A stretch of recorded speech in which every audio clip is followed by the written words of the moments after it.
Gracias, Pastor Luis. Es un privilegio estar una noche más con ustedes. Cuando el Pastor Luis me habló para decirme que iban a ser tres días seguidos, yo le pregunté, ¿estás seguro? ¿Estás seguro que la iglesia va a poder estar despierta escuchándome 3 días seguidos? Y yo pensaba, no se van a dormir, no se van a cansar.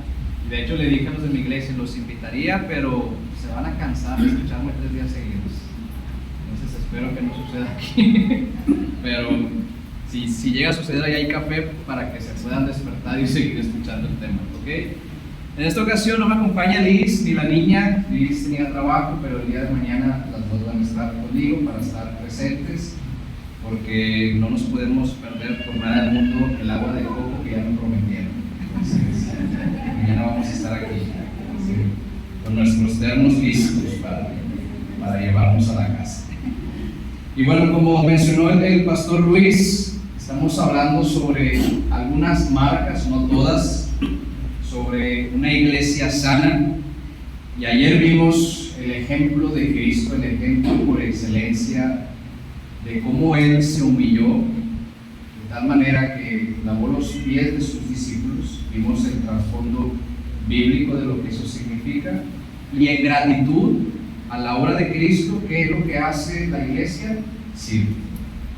Muy bien. Hoy vamos a estar viendo, yo creo que una marca que no solamente las iglesias sanas deben de tener, sino cualquier iglesia,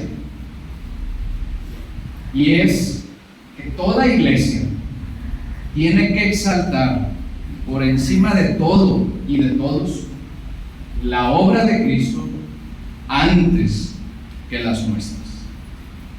Tiene que exaltar la obra de Cristo antes que las nuestras.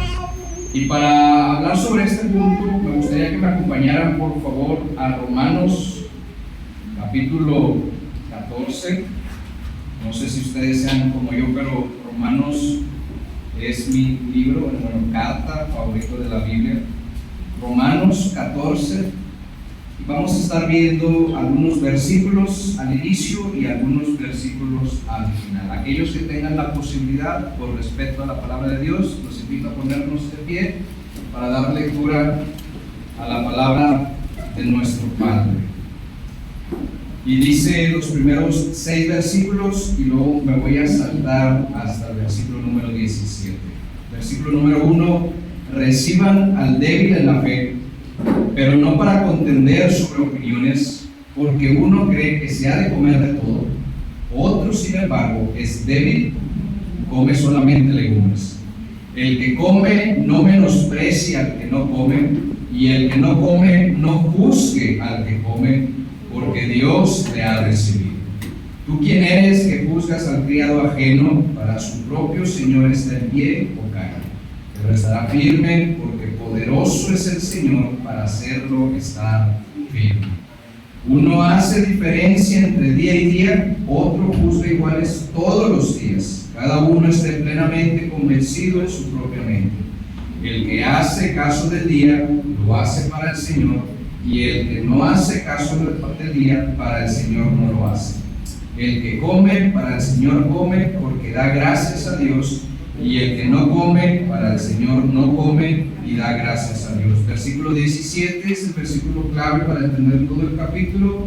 Dice: porque el reino de Dios no es comida ni bebida, sino justicia, paz y gozo en el Espíritu Santo. Vamos a orar. Padre, seguramente algunos aquí presentes vienen del trabajo, quizá algunos están cansados por tanta actividad durante la semana, quizá otros están pensando en preocupaciones, en problemas matrimoniales, laborales, familiares, económicos.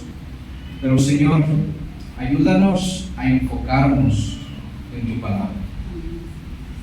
Ayúdanos a valorar por encima de nuestras obras la obra preciosa de tu Hijo Jesucristo. Habla a nuestros corazones y que tu palabra, Señor, nos exhorte, nos edifique y nos consuele. Usa mi vida a pesar de mí, para la gloria de tu santo nombre, en Cristo Jesús. Amén. Podemos sentarnos. Gracias. Gracias.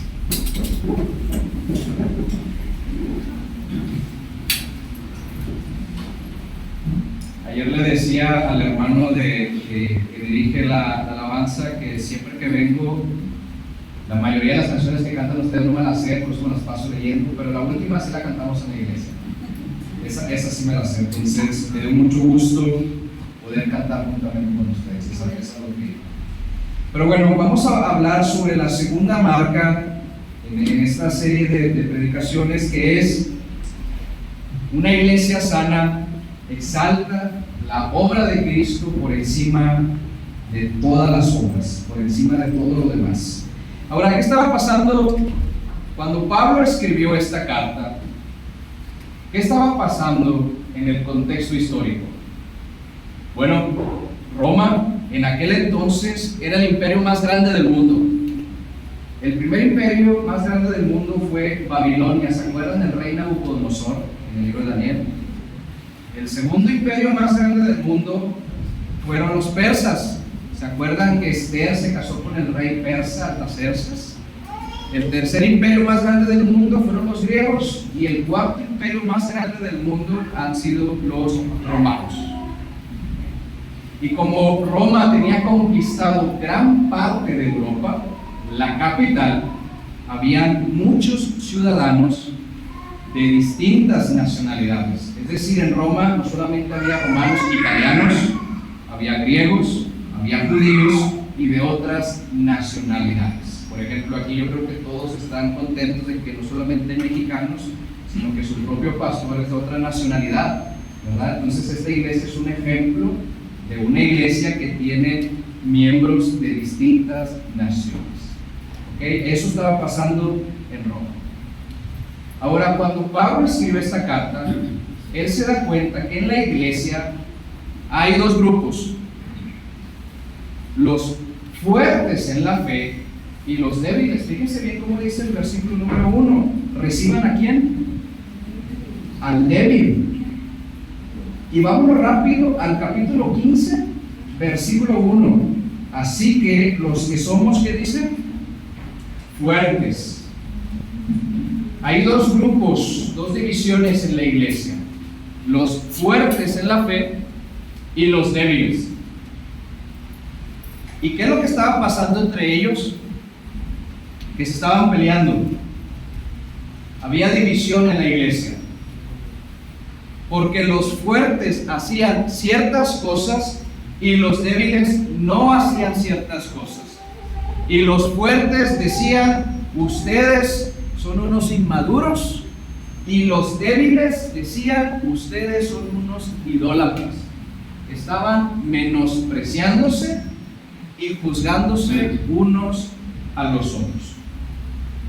Y Pablo nos dice tres cosas que estaban ocasionando que estos dos grupos se pelearan. ¿Y sabes cuál es el primer punto que estaba ocasionando un problema entre ellos? La comida. La comida. Vamos a leer otra vez nuestro texto, versículo número 1. Dice Pablo: reciban al débil en la fe, pero no para pelear sobre opiniones. Fíjense bien el versículo número 2. Uno que se ha de comer de todo, pero el débil come solamente legumbres. Legumbres. Nuevamente, ¿por qué Pablo escribe esto? Yo creo que la mayoría de ustedes ha leído o se les ha predicado de la carta a los Corintios. ¿Sí? ¿Alguien ha leído o ha escuchado sobre la carta a los Corintios? Bueno, la carta a los Corintios, en esa iglesia sucedía algo muy similar. En Corintio estaba el templo de la diosa Afrodita. Las sacerdotisas hacían sacrificios. El animal, una vez que se hacía el sacrificio, iban y lo vendían a los supermercados porque era carne. Los supermercados lo vendían a las personas, y había cristianos en la iglesia en Corintio que iban y compraban esa carne porque decían: no existen otros ídolos, solamente existe un Dios, nuestro Dios. Podemos comer esta carne. Pero había otro grupo de cristianos que decía, ¿cómo te atreves a comer esa carne? Eres un idólatra. Lo mismo sucedía aquí. Como había distintas nacionalidades, distintos dioses, se hacían sacrificios. Unos cristianos en Roma, los fuertes, comían esa carne y otros decían no. Y estaban comiendo, ¿qué dice Pablo? Solamente verduras. Verduras. Y se peleaban por eso. Fíjense qué tan grande se hizo este problema. Ahí tienen sus Biblias abiertas en Romanos 14. Fíjense bien. Versículo 2, versículo 3, versículo 6, versículo 15, versículo 17, versículo 20, versículo 21, versículo 23, Pablo menciona la comida. 8 versículos en un capítulo, Pablo menciona el tema de la comida. Pregunta, ¿en un punto importante? Claro. Si se repite 8 veces y Pablo, siendo inspirado por el Espíritu Santo, menciona tantas veces la comida, quiere decir que era un problema serio en esa iglesia. Ahora, yo sé que aquí la comida no es ningún problema. Al contrario, es ocasión de fiesta cuando hay comida, ¿verdad? Hay quizá problema de comida cuando se acaba y uno quiere más y demás, pero no es un problema entre los hermanos aquí, ¿verdad? Sin embargo, déjame decirte algo, pasa. Y te voy a contar algo. Hace años, en el 2016, del 2016 al 2019, yo tuve la oportunidad de ser pastor de una iglesia en Italia, al norte de Italia, en una ciudad que se llama Vicenza. Cuando yo llegué ahí, la iglesia tenía muchas divisiones. Y uno de los puntos que estaban causando esta división, ¿saben qué era? La comida. ¿Saben por qué? Porque como en Italia es un país católico romano, hay muchas iglesias, cada iglesia tiene su santo, cada santo tiene su aniversario. Cuando era el aniversario de cada santo se celebraba una sacra. Sacra en español es sagrada, es como una kermés. No sé cómo sería kermés en Perú, pero aquí kermés es fiestas. Entonces cada vez que era la celebración, había alrededor de la iglesia comidas, juegos mecánicos, la gente iba, celebraba y demás. ¿Qué pasaba? Que había cristianos que decían que la comida que se vende en esos lugares estaba sacrificada al santo de esa iglesia. Pero en la iglesia en la que yo estuve pastoreando, había familias que iban a celebrar con sus hijos porque decían, no pasa nada, no existen otros ídolos, solamente existe Dios. Pero había otro grupo en la iglesia que decía, ¿cómo te atreves a ir a esos lugares? Y se estaban peleando entre ellos. Había división entre ellos. ¿Por qué? Porque uno hacía ciertas cosas y otros no hacían ciertas cosas. Porque un grupo estaba haciendo ciertas cosas y otro grupo estaba haciendo otras cosas. Estaban poniendo su identidad, su orgullo en las cosas que hacían o en las cosas que no hacían. Y se estaban menospreciando y juzgando. El segundo punto que estaba ocasionando problemas eran los días festivos. Fíjense que vamos a seguir leyendo el versículo número 5. Uno hace diferencia entre día y día, otro juzga iguales todos los días. Versículo 6. El que hace caso del día lo hace para el Señor, y el que no hace caso del día para el Señor no lo hace. Es decir, como había muchas nacionalidades, habían fiestas, cristianos estaban celebrando estas fiestas y otros cristianos estaban diciendo, ¿cómo te atreves a celebrar esos días?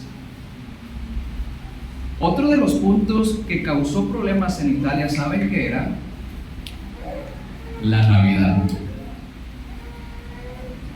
Había cristianos que decían, no pasa nada, Jesucristo no nació el 25 de diciembre, yo lo sé, es un día para recordar, ponían pino, hacían comida, invitaban a los demás, pero había otro grupo en la iglesia que decía: el vino es satánico, es una fiesta pagana. ¿Cómo te atreves a invitarme a tu casa? Siempre y cuando haya un vino en tu casa, yo no voy a poner un pie ahí. Y había problemas entre ellos. ¿Por qué? Porque unos hacían ciertas cosas y otros no hacían ciertas cosas. Estaban poniendo su imagen, su identidad, su orgullo en lo que hacían y otros en lo que no hacían. Y el tercer punto que estaba ocasionando problema era el alcohol. Fíjense bien lo que dice en el versículo número 21. Bueno es no comer carne, ni beber vino, ni nada que tu hermano tropiece, se ofenda o se debilite. Eso en Italia no es problema, porque ellos tienen la cultura de si te dan carne roja te van a dar vino tinto, si te dan pescado te van a dar vino blanco, si te dan pizza te dan una cerveza. La Santa Cena en la iglesia era con vino. En Europa eso no es un problema, pero de este lado del mundo, en el occidente, sí es un problema. Sí es un problema. No para todos, pero para muchos. La Biblia sí dice: no os embriaguéis con vino con el cual hay disolución. Sí prohíbe emborracharse, pero no prohíbe tomarse una copa de vino. Aquí quiero abrir un paréntesis. Si alguien aquí presente en el pasado tuvo problemas de alcoholismo, lo más prudente y lo más sabio es que ya no beba alcohol. Ya no beba alcohol. Pero para algunos cristianos no es un problema en los días festivos, en celebridades y demás. Aquí en Roma estaba siendo un problema. Y te voy a contar un ejemplo. Hace algunos años invitaron a mi esposa a una boda.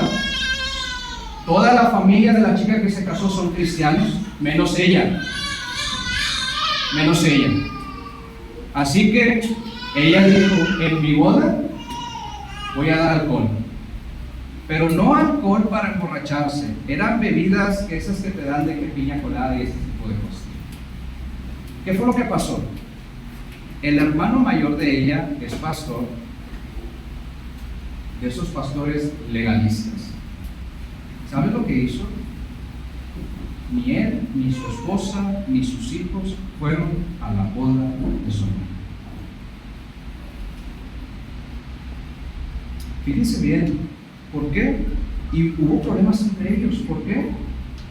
Porque uno ponía su identidad, su imagen en cosas que hacen o en cosas que no hacen.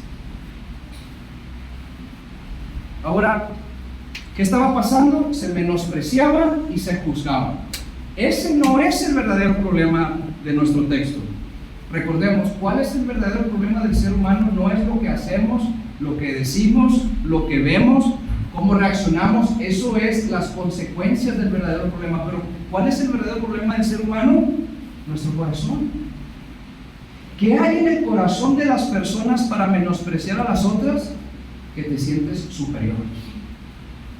¿Qué hay en el corazón de las personas para juzgar a los demás? Que te sientes en un estado que crees que tienes la oportunidad de decir quién es inferior a ti. Ese es el verdadero problema de los cristianos en la iglesia de Roma cuando Pablo escribió esta carta. Hace años estaba en una escuela bíblica y yo escuché al director de la escuela decirle a sus estudiantes, se daba golpes de pecho, de manera orgullosa, soberbia, egocéntrico, altanero.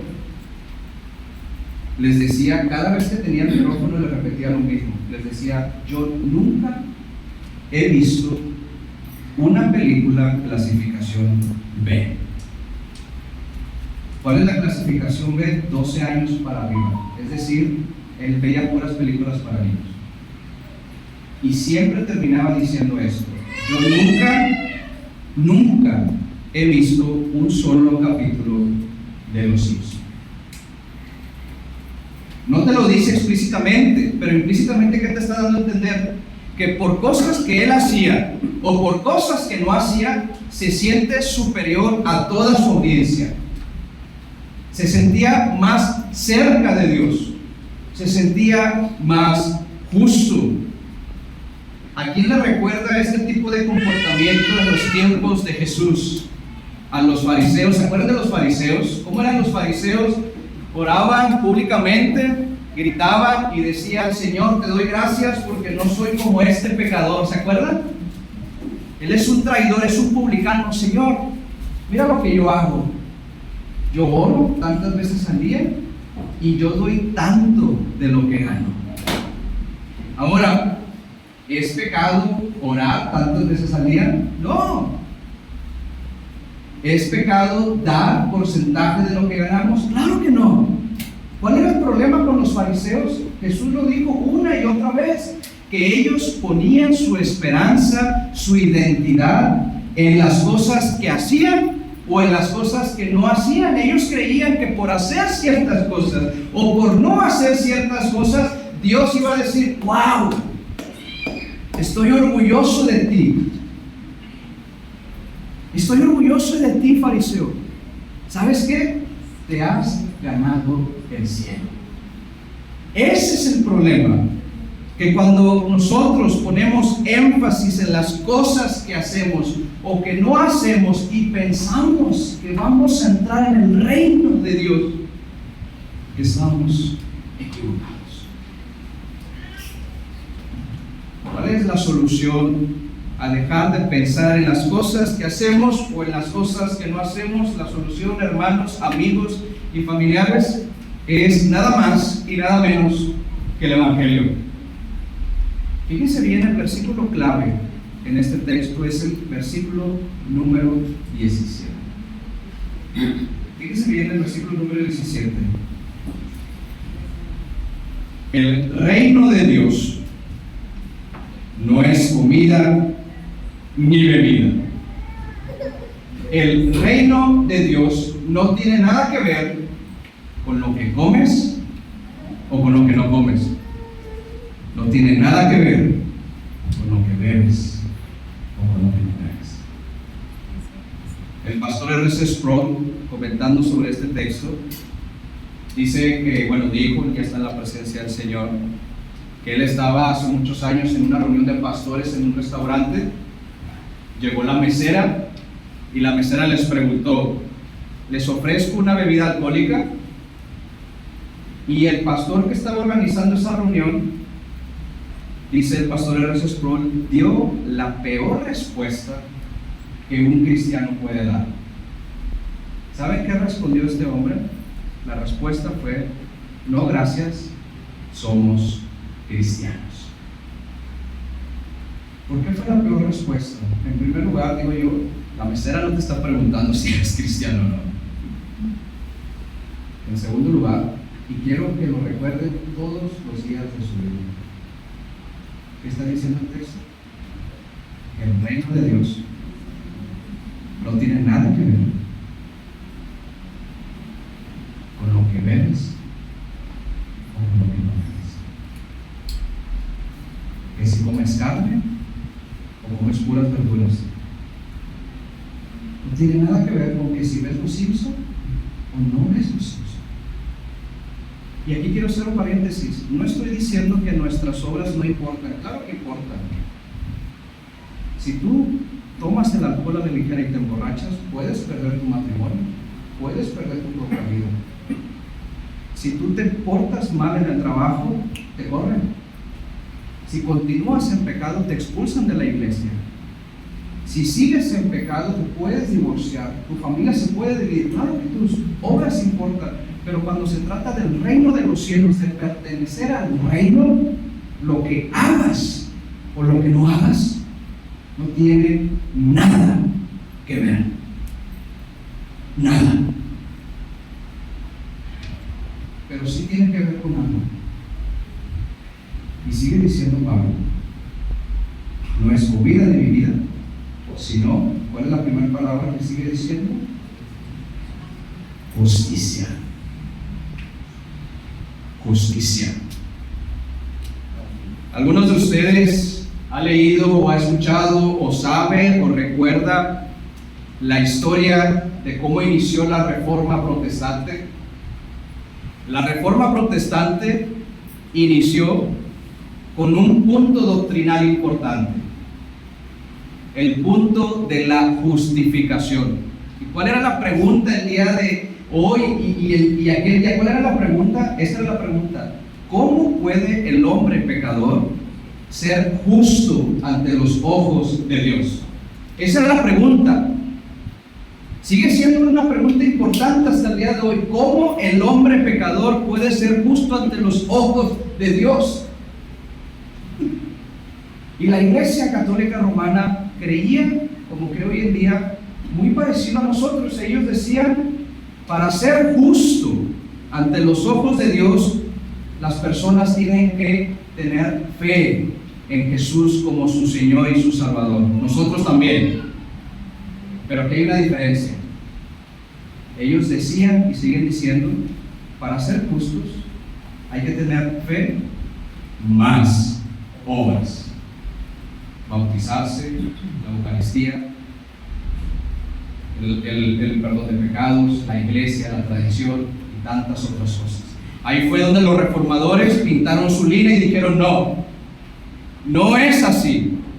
Y donde dice la palabra fe, ellos quitaron la palabra obras y pusieron una palabra antes de la palabra fe. ¿Cuál es esa palabra? Sola. ¿Cómo puede ser el hombre pecador justo ante los ojos de Dios? Y los reformadores dijeron: solamente por la fe. ¿Qué dice Romanos capítulo 1 versículos 16 y 17? Mas el justo, ¿por qué cosa? Por la fe vivirá. No dice fe más obras, dice por la fe vivirá. Decía una chica que estaba aprendiendo, que estaba apenas yendo a la iglesia, habló conmigo y me dice: pastor, es que se me hace muy fácil esto de que para ser salva solamente tengo que tener fe en Jesús. Se me hace algo muy fácil. Yo le dije: en primer lugar, es imposible. Solamente el Espíritu Santo puede hacer la obra en nosotros para que podamos creer. No se puede hacer de manera natural. Le dije: en segundo lugar, tú tienes que entender algo, que aunque para nosotros fue gratis, a Jesús le costó absolutamente todo. Todo. El reformador Martín Lutero decía: la doctrina sobre la cual la iglesia se sostiene o se cae es la doctrina de la justificación por la fe sola. Y aquí es donde entra la segunda marca de una iglesia sana. Una iglesia que enfatiza, que exalta en sus predicaciones, en sus oraciones, en sus mensajes, en sus canciones, lo que hacemos o lo que no hacemos. Eso no es una iglesia. Decía Martín Lutero: la doctrina sobre la cual una iglesia se sostiene o se cae, la doctrina sobre la justificación por la fe sola. Es decir, una marca de una iglesia sana es una iglesia que predica, que enseña, que canta, que ora y que exalta la preciosa obra de Cristo Jesús y no nuestras obras. Y no nuestras obras. Voy a poner varios ejemplos. Decía un maestro de predicación cristocéntrica, me decía: no todos los pastores predican de manera cristocéntrica. Él me decía: todos los pastores mencionan a Cristo en sus predicaciones. Bueno, la mayoría. Algunos se la pasan con chistes, anécdotas y demás. Pero la mayoría, decía este maestro, de repente te menciona a Cristo. Una predicación cristocéntrica es aquella que exalta la obra de Cristo. ¿Cómo se ve eso? Últimamente hay muchas predicaciones que te dicen: tú tienes que ser un excelente padre. La Biblia dice esto y esto y esto y esto, Tú tienes que hacer ciertos sacrificios, ciertas cosas, y si no lo haces, esto son las consecuencias. Tú tienes que ser una excelente amiga. La Biblia dice esto sobre la amistad, y si tú no eres una excelente amiga, estas son las consecuencias. Y así es todo su sermón, la mayoría de sus sermones. ¿Es pecado que me digan que yo tengo que ser un buen padre? Claro que no, díganmelo. ¿Es pecado que me digan las consecuencias de ser un buen padre? Claro que no, díganmelo. ¿Es pecado que te enseñen que tienes que ser buena amiga? Claro que no, lo tienes que escuchar. Pero eso no es una predicación cristocéntrica. Una predicación cristocéntrica es esto: tú tienes que ser un buen padre y te tienes que esforzar y tienes que hacer todo, pero por cuanto eres pecador vas a pecar. Pero hay una buena noticia. La buena noticia es que hay un Padre que es perfecto.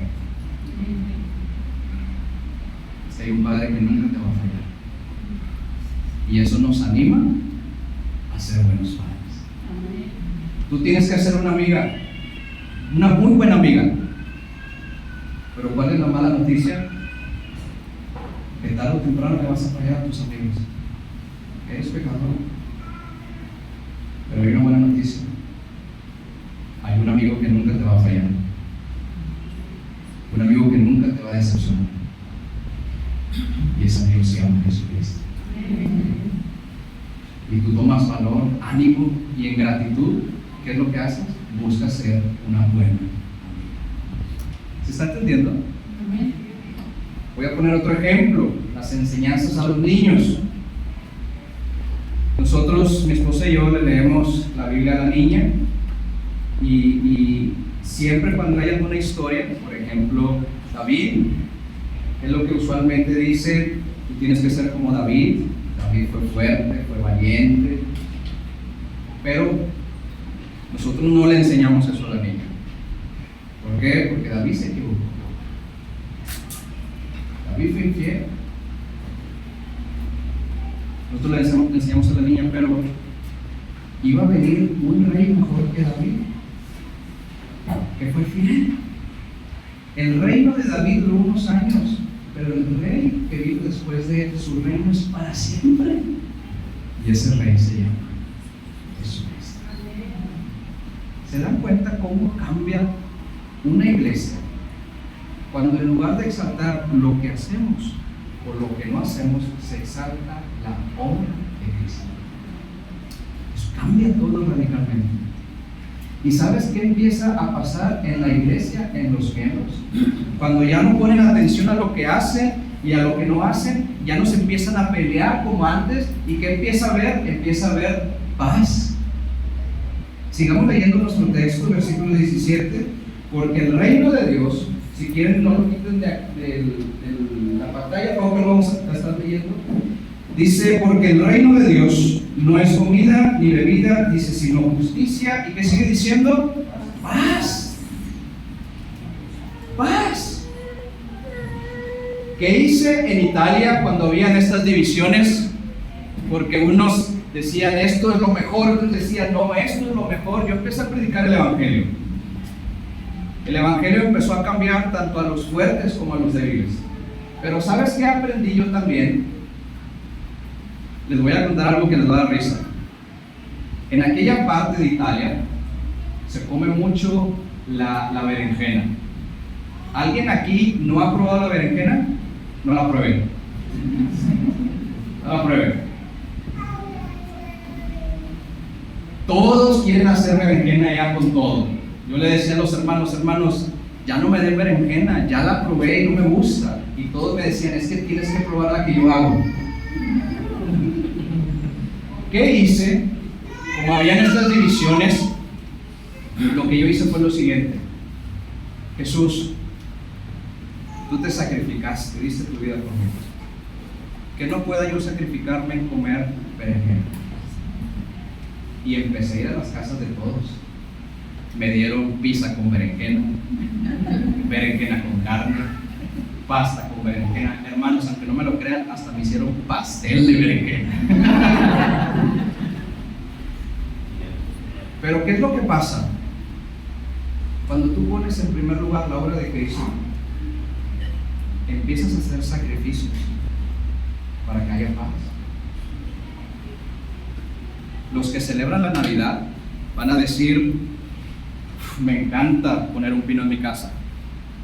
Y yo soy de los que le encanta la Navidad. Pero si mi hermano no quiere venir a mi casa porque hay un pino, yo volteo a ver la obra de Cristo y yo digo: Señor, ¿qué me cuesta quitar el pino? Lo quito y le digo a mi hermano: ven. No somos más justos por lo que hacemos o por lo que no hacemos. Somos justos por lo que Cristo hizo. Ven a mi casa. Y quizá uno va a decir: bueno, entonces el que se sacrifica es el fuerte. No. El Evangelio cambia a los fuertes y a los débiles. ¿Por qué? ¿Qué va a decir el débil? Un pino. Va a voltear a ver la obra de Cristo. Va a decir: Señor, si tú entregaste tu vida, ¿qué me cuesta entrar a la casa donde hay un pino? Y le va a decir a su hermano: no quites el pino, sería un privilegio ir a tu casa. ¿Y qué va a empezar a ver entre ellos? Paz. A los regios que nos encanta hacer carnes asadas, escuchar cómo se asa la carne en el asador, cómo se le cae la grasa. Ya se antojó, ¿verdad? Imagínense carne asada con 1 litro de agua de coco. Oh, y hay cristianos también que con la carne asada, una copa de vino o una cerveza, pero quieren invitar a los que no toman. Y dicen: a mí me encanta una cerveza con este calor. Pero voltea a la obra de Cristo y dice: bueno, me voy a sacrificar. Hermano, ven, si quieres no me compro la cerveza, pero vente. ¿Y qué va a decir el débil? El alcohol me cuesta. Pero he entendido que el reino de Dios no tiene nada que ver con lo que veo o con lo que no. ¿Y qué va a decir el débil? Hermano, tómatela, no pasa nada. Sería un privilegio ir a tu carne asada. Y empiezan a madurar los dos. Y empieza a haber paz. ¿Por qué? Porque no se están enfocando en lo que hace o en lo que no hace, sino lo que Cristo ya hizo por nosotros. Empieza a cambiar. Y no solamente empieza a haber paz. No quiero decir que en las iglesias sanas no hay problemas. Claro que hay problemas. Pero aunque haya problemas, abunda la paz. Abunda la paz. ¿Y qué sigue diciendo el texto? Cuando una iglesia pone la obra de Cristo por encima de nuestras obras, no solamente hay paz, sino también dice: hay gozo en el Espíritu Santo. Es decir, una iglesia sana es una iglesia que no se enfoca en lo que hace, se enfoca en lo que Cristo hace, y por cuanto se enfoca en lo que Cristo hace, tiene felicidad. ¿Cómo se ve reflejado esto? Y con esto voy a terminar. Hace días predicaba en la iglesia, estamos viendo Lucas, y predicaba cuando el pueblo de Israel quiso cambiar a Jesús por Barrabás. ¿Se acuerdan? Barrabás tenía que morir y dijeron: suelta a Barrabás y que muera Cristo. El peor intercambio en la historia. Yo les decía a la iglesia: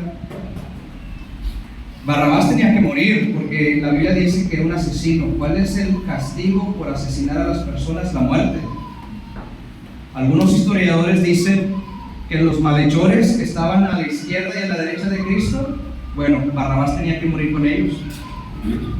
Era el día en que Barrabás tenía que morir. Y yo le decía a mi iglesia: ¿se imaginan ese día en la celda, una noche anterior, los amigos de Barrabás quizá le hicieron una fiesta de despedida? Barrabás, mañana es tu día, pero vamos a pasar este tiempo contigo. Y luego el día se llegó, Barrabás checó su reloj y dijo: es hoy. No hay vuelta atrás, todas las evidencias son en mi contra, ni el mejor abogado del mundo me puede sacar de aquí, ya me toca. Sus amigos empezaron a darle abrazos: Barrabás, esto va a terminar pronto, sé fuerte. Llega el soldado romano, abre la puerta de su celda y Barrabás escucha las mejores palabras que escuchó en su vida. Y el soldado le dijo a Barrabás: eres libre de irte. ¿Se imagina la cara de Barrabás? Oye, pero ¿cómo? Maté a alguien, merezco morir. Y el soldado le dijo: lo que pasa es que un judío va a tomar tu lugar. En lugar de que tú mueras, él va a morir por ti. La Biblia no lo dice, pero yo estoy segurísimo que ese fue el mejor día de su vida. ¿Qué hizo Barrabás para ser libre? Nada. Tú y yo merecíamos morir, pero Cristo dijo: yo quiero ocupar tu lugar, para que en lugar de que tú mueras, yo voy a morir. Y cuando uno ve la obra de Cristo, que nosotros no hicimos nada para merecer esto, sucede lo mismo que con Barrabás. Nos convertimos en los hombres y mujeres más felices del mundo.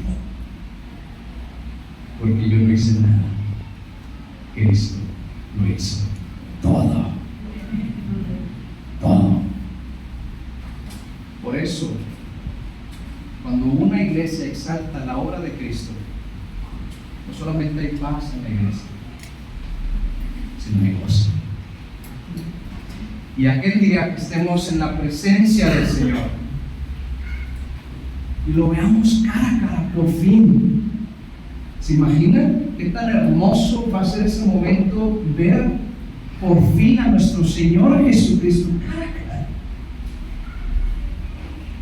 Vamos a decir: Señor, yo no estoy aquí por lo que hice o por lo que no hice. Yo estoy aquí por lo que tú hiciste. Por lo tanto, nada de gloria a mí, sino toda la gloria a Dios. Vamos a orar. Padre, perdónanos si hemos puesto nuestra identidad, nuestro orgullo, nuestra imagen en las cosas que hacemos o en las cosas que no hacemos.